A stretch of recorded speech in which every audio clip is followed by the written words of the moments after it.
ವೀಕ್ಷಕರೇ, ಇಂದಿನ ಕಾರ್ಯಕ್ರಮದಲ್ಲಿ ಬೊಜ್ಜಿಗಾಗಿ ಯೋಗಾಸನಗಳನ್ನು ಮಾಡೋಣ.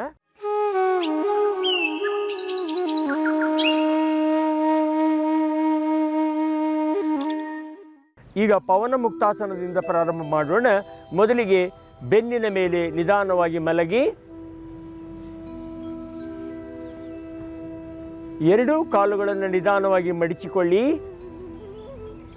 ಉಸಿರನ್ನು ಬಿಡುತ್ತಾ ಎರಡೂ ಕಾಲುಗಳನ್ನು ಲಾಕ್ ಮಾಡಿ ಕಟ್ಟಿ ಕೈಗಳಿಂದ ಈಗ ಉಸಿರನ್ನು ದೀರ್ಘವಾಗಿ ತಗೊಳ್ಳಿ. ಉಸಿರನ್ನು ಬಿಡುತ್ತಾ ಮಂಡಿಯ ಮಧ್ಯೆ ಮುಖವನ್ನು ಮುಟ್ಟಿಸಲಿಕ್ಕೆ ಪ್ರಯತ್ನ ಮಾಡಿ. ಆ ಸ್ಥಿತಿಯಲ್ಲಿ ಸಹಜ ಉಸಿರಾಟ ಇರಲಿ. ಕಾಲು ಬೆರಳುಗಳನ್ನು ನೇರ ಮಾಡಿ ಸಹಜ ಉಸಿರಾಟ.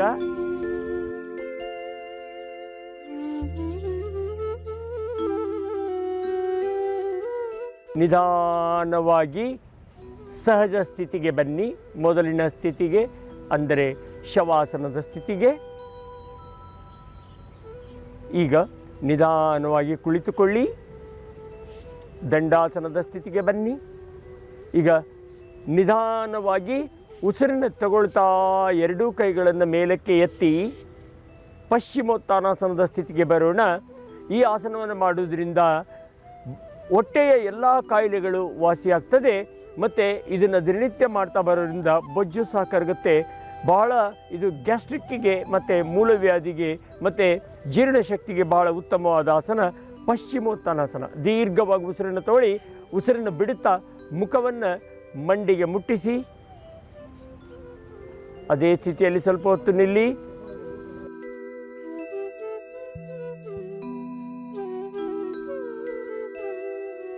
ನಿಧಾನಕ್ಕೆ ಉಸಿರನ್ನು ತಗೊಳ್ತಾ ಮೇಲೆ ಎತ್ತಿ ಕೈಗಳನ್ನು ನಿಧಾನಕ್ಕೆ ಕೈಗಳನ್ನು ಕೆಳಗೆ ಬಿಡಿ. ಈಗ ಮುಂದಿನ ಆಸನವನ್ನು ಮಾಡೋಣ. ಧನುರಾಸನ. ಧನುಸ್ಸಿನ ಆಕಾರದಲ್ಲಿ ದೇಹವನ್ನು ಮಾಡುವಂಥದ್ದು. ಈ ಆಸನವು ಸಹ ಹೊಟ್ಟೆಯ ಎಲ್ಲ ಕಾಯಿಲೆಗಳಿಗೆ ಬಹಳ ಉತ್ತಮವಾದ ಆಸನ ಮತ್ತು ಬೆನ್ನು ನೋವು, ಸೊಂಟ ನೋವಿಗೆ ಭಾಳ ಒಳ್ಳೆಯದು. ಕುತ್ತಿಗೆ ನೋವಿಗೂ ಸಹ ಇದು ಭಾಳ ಉತ್ತಮವಾದ ಆಸನ ಧನುರಾಸನ.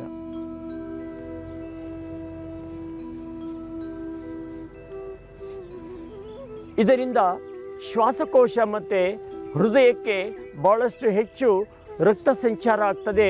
ಆದ್ದರಿಂದ ಅವು ಆರೋಗ್ಯವಾಗಿರಲಿಕ್ಕೆ ಸಹಾಯ ಮಾಡ್ತದೆ. ಮೇಲೆ ಜಗ್ಗಿ ಸಾಧ್ಯವಾದಷ್ಟು ಕಾಲನ್ನು, ತಲೆಯನ್ನು ಎತ್ತಿ ಅದೇ ಸ್ಥಿತಿಯಲ್ಲಿ ಸ್ವಲ್ಪ ಹೊತ್ತು ನಿಲ್ಲಿ. ಸಹಜ ಉಸಿರಾಟ 5 ಸೆಕೆಂಡ್ ಅಲ್ಲೇ ನಿಲ್ಲಿ.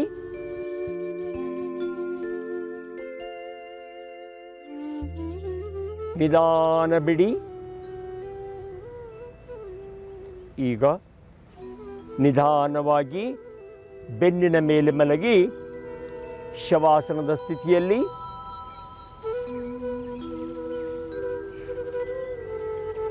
ಸಹಜ ಉಸಿರಾಟ ಇರಲಿ. ದೇಹವನ್ನು ಸಹಜವಾಗಿ ಇಡಲಿಕ್ಕೆ ಪ್ರಯತ್ನ ಮಾಡಿ. ಸಹಜ ಉಸಿರಾಟ. ನಿಧಾನಕ್ಕೆ ಉಸಿರನ್ನು ತಗೊಳ್ಳಿ. ನಿಧಾನಕ್ಕೆ ಉಸಿರನ್ನು ಬಿಡಿ. ಈಗ ಮುಂದಿನ ಆಸನವನ್ನು ಮಾಡೋಣ. ಸರ್ವಾಂಗಾಸನ.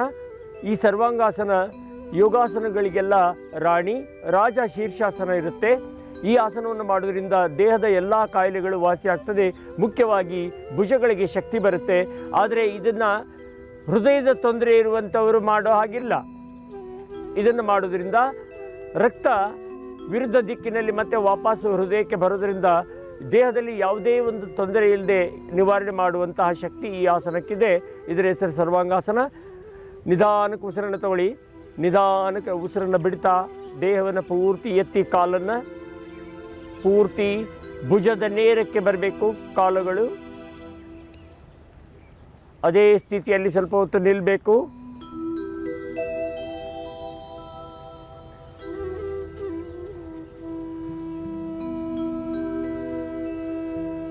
ಐದು ಸೆಕೆಂಡ್ ಆದರೂ ನಿಲ್ಲಬೇಕು.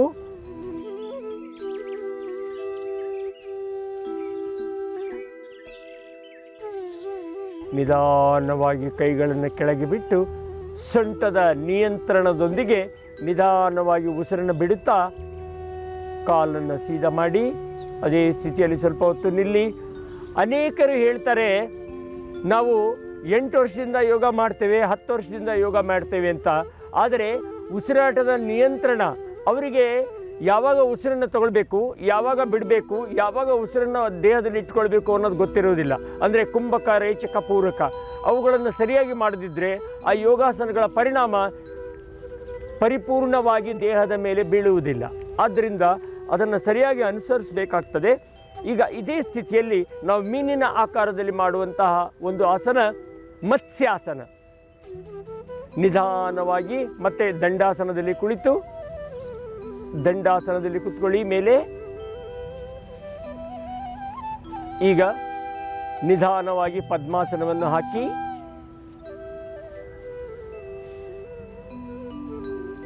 ನಿಧಾನವಾಗಿ ಪದ್ಮಾಸನದ ಮೇಲೆ ಹಾಕಿ ನಿಧಾನಕ್ಕೆ ಹಿಂದೆ ಮಲಗಿ ಎರಡು ಹಸ್ತಗಳ ಸಹಾಯದಿಂದ ಕುತ್ತಿಗೆಯ ಪಕ್ಕ, ತಲೆಯ ಪಕ್ಕ ಹಸ್ತವನ್ನು ಇಟ್ಟು ನೆತ್ತಿಯನ್ನು ಇಡಿ. ಆದಷ್ಟು ಎದೆಯನ್ನು ಎತ್ತಿ ಈಗ ಕೈ ಬೆರಳನ್ನು ಕಾಲು ಬೆರಳಿಂದ ಹಿಡ್ಕೊಂಡು ನಿಧಾನವಾಗಿ ಶ್ವಾಸವನ್ನು ಮಾಡಿ ಸಹಜ ಉಸಿರಾಟ ಇರಲಿ. 5 ಸತಿ ಆದ್ರೂ ಉಸಿರಾಟವನ್ನು ನಡೆಸಿ.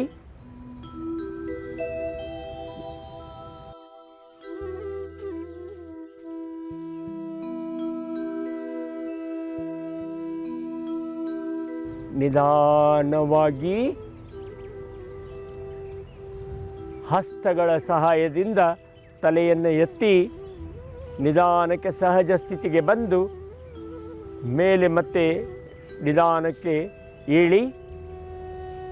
ಈಗ ಕಾಲುಗಳನ್ನು ಚಾಚಿ ದಂಡಾಸನಕ್ಕೆ ಬನ್ನಿ.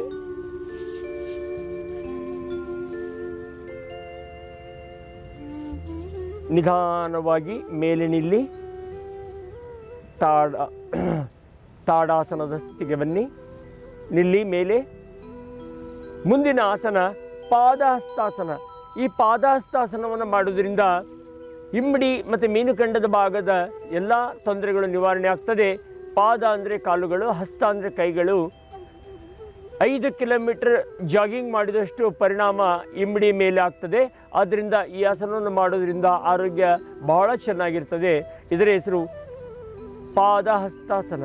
ನಿಧಾನವಾಗಿ ಶ್ವಾಸ ಮತ್ತು ಬೊಜ್ಜು ಕರಗಿಸ್ಲಿಕ್ಕೂ ಇದು ಬಹಳ ಒಳ್ಳೆಯ ಆಸನ. ಈಗ ನಿಧಾನವಾಗಿ 2 ಕೈಗಳನ್ನು ಮೇಲಕ್ಕೆ ಎತ್ತಿ ಉಸಿರನ್ನು ಬಿಡುತ್ತಾ ನಿಧಾನವಾಗಿ ಹಸ್ತಗಳನ್ನು ಪಾದದ ಪಕ್ಕ ಇಡಿ. ಇಮ್ಮಡಿಯನ್ನು ಹಿಡ್ಕೊಂಡು ಉಸಿರಿನವರೆಗೆ ಹಾಕುತ್ತಾ ಮುಖವನ್ನು ಮಂಡಿಯ ಮಧ್ಯಕ್ಕೆ ಮುಟ್ಟಿಸಿ ಅದೇ ಸ್ಥಿತಿಯಲ್ಲಿ ಸ್ವಲ್ಪ ಹೊತ್ತು ನಿಲ್ಲಿ. ಸಹಜ ಉಸಿರಾಟ 5 ಸೆಕೆಂಡ್ ಹಾಗೆಯೇ ನಿಲ್ಲಿ.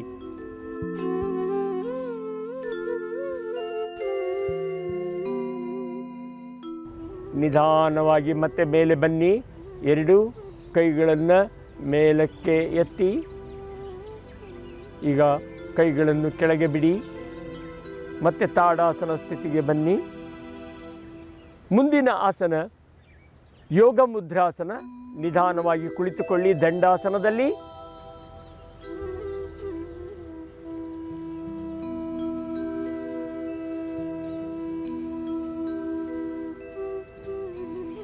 ದಂಡಾಸನದಲ್ಲಿ ಕುಳಿತುಕೊಳ್ಳಿ.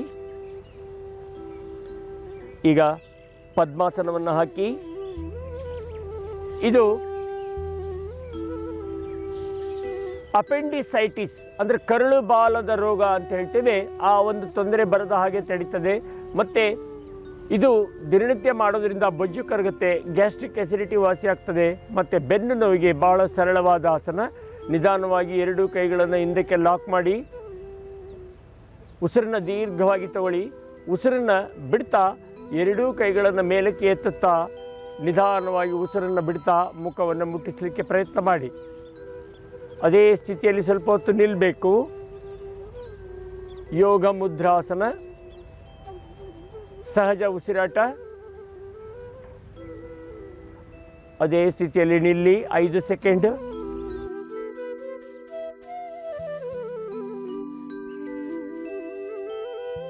ನಿಧಾನವಾಗಿ ಮೇಲೆ ಬನ್ನಿ. 2 ಕೈಗಳನ್ನು ಸಹಜ ಸ್ಥಿತಿಗೆ ತನ್ನಿ.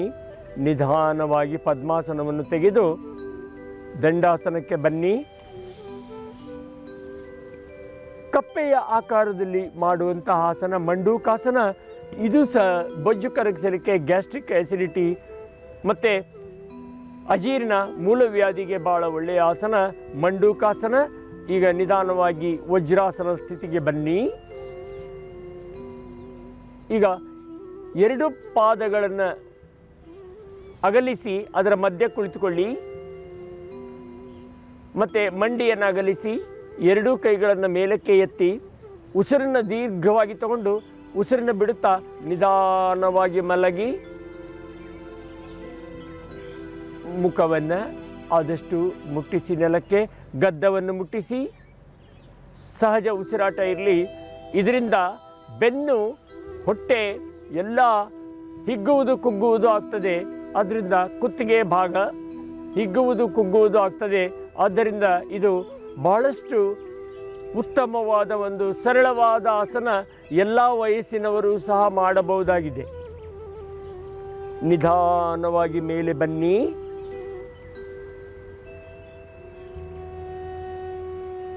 ಕಾಲುಗಳು 2 ಜೋಡಿಸಿ ದಂಡಾಸನದ ಸ್ಥಿತಿಗೆ ಬನ್ನಿ.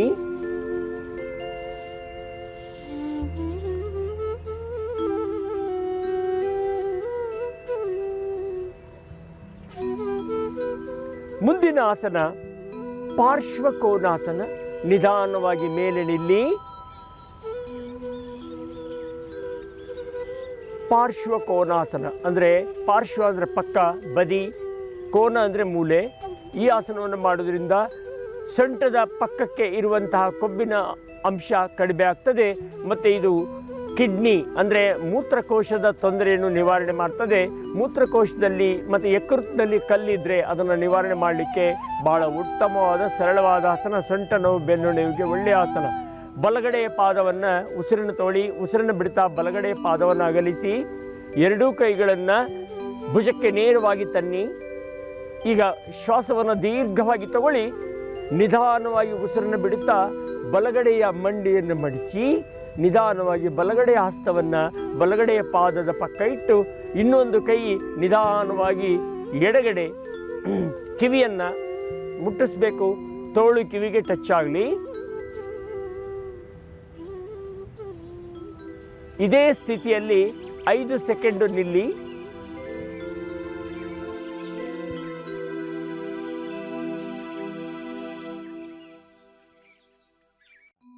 ನಿಧಾನವಾಗಿ ಬಿಡಿ. ಮತ್ತೆ ಸಹಜ ಸ್ಥಿತಿಗೆ ಅಂದರೆ ತಾಡಾಸನ ಸ್ಥಿತಿಗೆ ಬನ್ನಿ.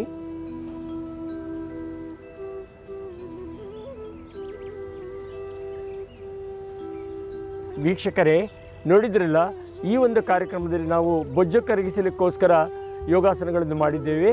ಮುಂದಿನ ಶೀರ್ಷಿಕೆಯಲ್ಲಿ ಮತ್ತೆ ಭೇಟಿಯಾಗೋಣ. ನಮಸ್ತೆ.